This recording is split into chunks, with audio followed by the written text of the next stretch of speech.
ख्रिस्तातील प्रिय बंधू आणि भगिनींनो, माझं नाव नवीन शेखर आहे. आज मी तुमच्याबरोबर भारत या देशातून बोलत आहे. राज्य महाराष्ट्र, जिल्हा कोल्हापूर आणि सदर बाजार एक छोटंसं गाव, त्याच्यातून मी तुमच्याबरोबर बोलत आहे. आज आपण स्तोत्र संहिता याचा 95वा अध्याय, विश्वासघातक्यांचा नाश व्हावा म्हणून प्रार्थना. हे देवा, माझ्या प्रार्थनेकडे कान दे, माझ्या विनंतीपासून तोंड फिरवू नको. माझ्याकडे लक्ष दे, माझे ऐक. मी चिंताक्रांत होऊन तळमळत व कण्हत आहे, आणि ते वैराच्या शब्दामुळे व दुर्जनांच्या जाचामुळे, कारण ते माझ्यावर अरिष्ट आणतात व क्रोधाने माझ्या पाठीस लागतात. माझ्या ठाई माझ्या हृदयाला यातना होत आहे. मरणाचे भय माझ्यावर कोसळले आहे. भीती व कापरे ही माझ्यावर येऊन गुदरले आहे. धडकीने मला व्यापिले आहे. मी म्हटले, मला पारव्यासारखे पंख असते तर मी उडून जाऊन आराम पावलो असतो. पहा, मी दूर निघून गेलो असतो व रानात वस्ती केली असती. प्रचंड वायू व वादळ यांच्यापासून आसरा मिळविण्याची मी त्वरा केली असती. हे प्रभू, त्यांचा विध्वंस कर, त्यांच्या भाषेचा गोंधळ कर, कारण मी नगरात जुलूम व कलह पाहिले आहे. अहोरात्र त्यांच्या कोटांवर ते सभोवताली फिरतात. त्यामध्ये दुष्टाई व उपद्रवही चालू आहेत. त्यामध्ये अनर्थ माजला आहे.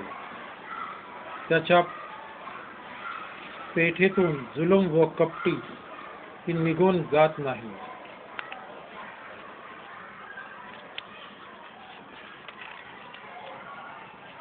कारण ज्याने माझी निंदा केली तो काही माझा वैरी नव्हता असता तर मी ते सहन केले असते. माझ्या पुढे ज्याने तोरा मिरविला तोच काही माझा शत्रू नव्हता असता तर मी त्याच्यापासून लपून राहिलो असतो. पण तूच माझ्या बरोबरीचा माणूस, माझ्या सभोवती व माझा सलगीचा मित्र होता. आपण एकमेकांशी गोड गोड गोष्टी बोलत असू. देवाच्या घरी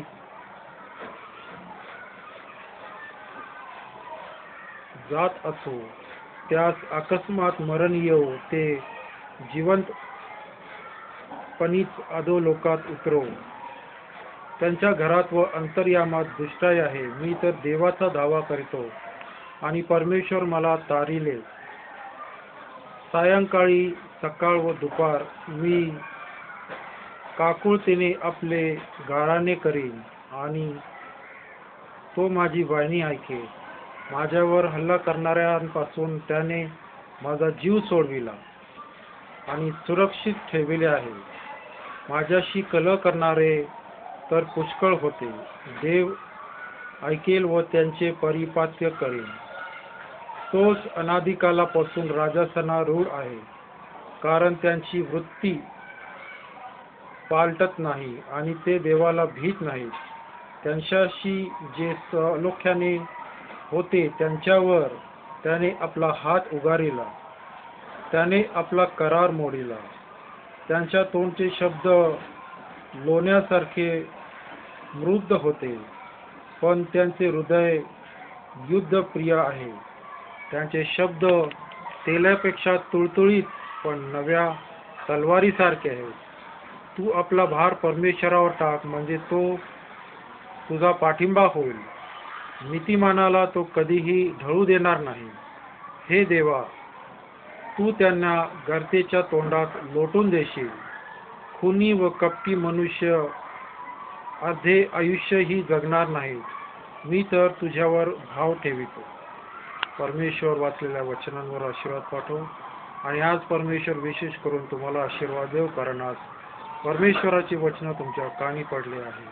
आज दिवसभरासाठी परमेश्वर तुम्हाला या वचनातनं चालवो आणि तुम्हाला मार्गदर्शन करो आणि तुम्हाला आशीर्वाद देऊ. आमेन.